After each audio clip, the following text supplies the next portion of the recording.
Assalamualaikum everyone. I am Mommy and you are watching my YouTube channel Mommy Life Edits. Welcome back to my channel. आज मैं आपके साथ आ गई हूँ एक नई वीडियो में जिसमें मैं आपके साथ शेयर करूँगी अपनी सारे दिन की रूटीन। तो यहाँ पर अम्मी ने मेरे लिए रोटी पकाई थी और साथ में चने थे, तो मैं वो नाश्ते में खा रही हूँ। आज मैंने एक महीने बाद रोटी खाई है, क्योंकि मैं डाइटिंग पे हूँ। तो मैं तो डेली ब्रेड ही खाती थी, लेकिन जब से मैं इधर आई हूँ अम्मी की तरफ तो मेरी ओवर ईटिंग हो रही है, इसलिए आज मैंने रोटी खाने का फ़ैसला किया। आप बताएं, आप भी डाइटिंग पर हैं या नहीं हैं। उसके बाद मैं आ गई थी लॉन में, तो मौसम हमेशा की तरह आज भी गर्म ही था। उसके बाद लॉन में जाएंगे तो यहाँ पर एज़ल के लिए अम्मी ने बतखें रखी हुई हैं, मैं आपको वो दिखाती हूँ। ये कुछ फूल लगे हुए हैं और फूल लगे हुए बहुत प्यारे लगते हैं, इनको कभी भी तोड़ना नहीं चाहिए। उसके बाद ये किन्नो है जो अभी तो ग्रीन कलर के ही हैं, लेकिन सर्दियों में ये ऑरेंज कलर के हो जाएंगे। और यहाँ पर लीमू भी लगे हुए हैं, मैं आपको वो भी दिखाती हूँ। ये बतखें हैं जी, इनको हम सारा दिन खुला ही छोड़ते हैं, ये सिर्फ रात को हम इनको इनके पिंजरे में बंद करते हैं।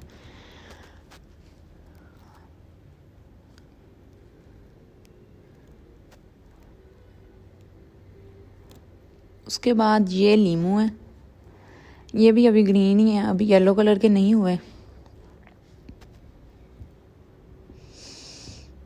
वो बतखों का पिंजरा है। लॉन में आके एक ताज़गी का एहसास आता है, आपको खुली हवा में सांस लेना चाहिए। गर्मी भी है तो कोई बात नहीं, आप छाँव में भी वॉक कर सकते हैं। आपको एक दफ़ा लॉन में आना ज़रूर चाहिए, क्योंकि पौधों से आपको ताज़ा ऑक्सीजन मिलती है, तो वो ऑक्सीजन आपकी सेहत के लिए बहुत ज़रूरी है। उसके बाद हम अंदर चले जाएंगे, क्योंकि आज हम कहीं जा रहे हैं, तो अंदर जाके हम उसकी तैयारी करेंगे।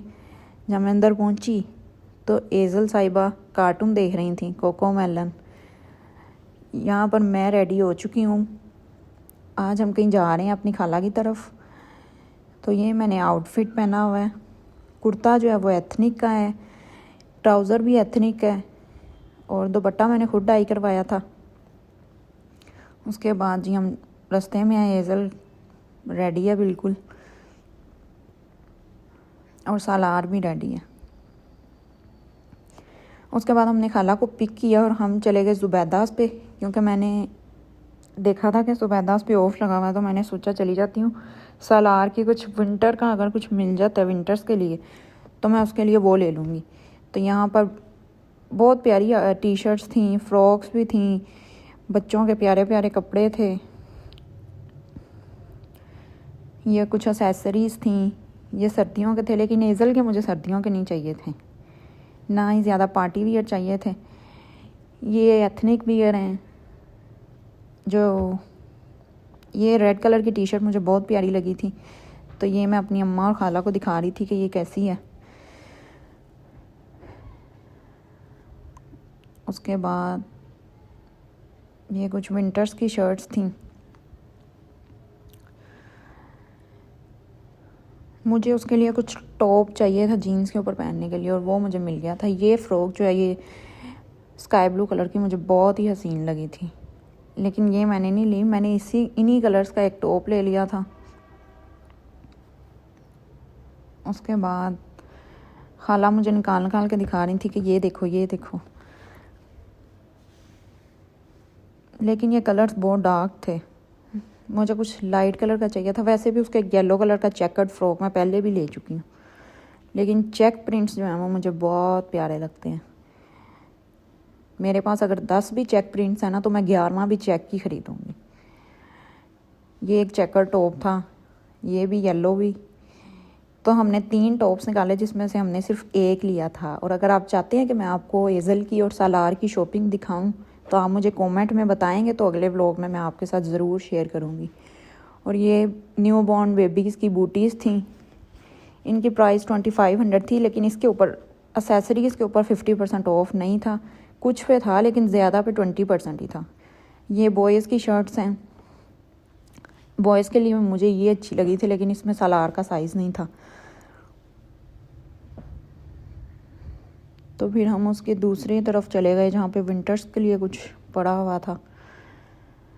ये सारे जितने भी कपड़े आपने देखे हैं ये सारे 50% ऑफ पे थे। ये भी शर्ट्स थी लेकिन ये भी बड़ी थी सालार के लिए, तो हमने सालार के लिए भी एक स्वेटर लिया था और स्वेट शर्ट्स ली थी कुछ। ये रोम्पर्स थे लेकिन ये भी न्यू बॉर्न के रोम्पर्स थे, ये उसको अब पूरे नहीं आएंगे बिल्कुल भी। तो यहाँ पर बिल हो रहा है जी। उसके बाद हम खाला के घर आ गए, हमने खाना खाया लेकिन खाने का व्लॉग मुझे बनाना याद नहीं रहा। तो उसके बाद हम मेरी कज़न जो है वो अपने कपड़े दिखा रही थी नए जो उसने ख़रीदे थे। ये टॉप मेरा है जो मैंने उससे मंगाया था, सफ़ायर का ये टॉप है और इसके ऊपर छोटी छोटी सी एम्ब्रॉयडरी जो है वो फ्लावर्स बने हुए हैं।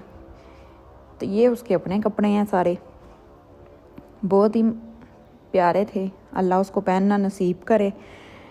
और उसके बाद जी ये एज़ल ज़िद कर रही है, रो रही थी, पता नहीं है मुझे याद नहीं है किस लिए रो रही थी ये, क्योंकि टोडलर्स जो हैं वो बेवजह ही बैठ के रोते रहते हैं। और एक टोडलर और एक इन्फेंट की अम्मा होना भी बड़ा मुश्किल काम है।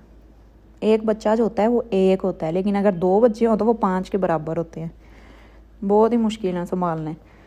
उसके बाद हम किचन में आ गए तो मेरी कज़न ने कहा कि आप चाय बनाएं, तो मैंने चाय बनानी शुरू कर दी। आज मैं आपके साथ शेयर करूंगी ऑथेंटिक दूध पत्ती की रेसिपी। ये दूध पत्ती है, ये चाय है भी नहीं और हम चाय पीते भी नहीं हैं। आपने सबसे पहले दूध लेना है, उसमें पानी बिल्कुल नहीं डालना।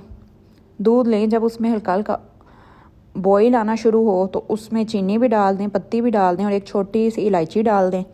उसके बाद आपने दूध को बिल्कुल छेड़ना नहीं है। सब कुछ डालने के बाद जब दूध बिल्कुल सॉस पैन के मुंह तक आने वाला हो जाए तब उसमें आपने डोंगी चलानी है, उससे पहले नहीं चलानी। उसके बाद आपने उसमें चम्मच चलाते जाना, उसको अच्छी तरह से काढ़ना है चाय को, सॉरी दूध पत्ती को, क्योंकि ये चाय नहीं है, चाय पानी वाली होती है। उसके बाद अच्छी तरह से आपने उसको 2-3 बॉईल देने हैं और बॉईल देने के बाद आपकी चाय जो है वो रेडी हो जाएगी। उसके बाद जी मैं तो चाय बना के किचन से चली गई थी, तो फिर मेरी कज़न जो है वो कप में डाल के ले आई, साथ वो कुछ बिस्किट ले आई थी।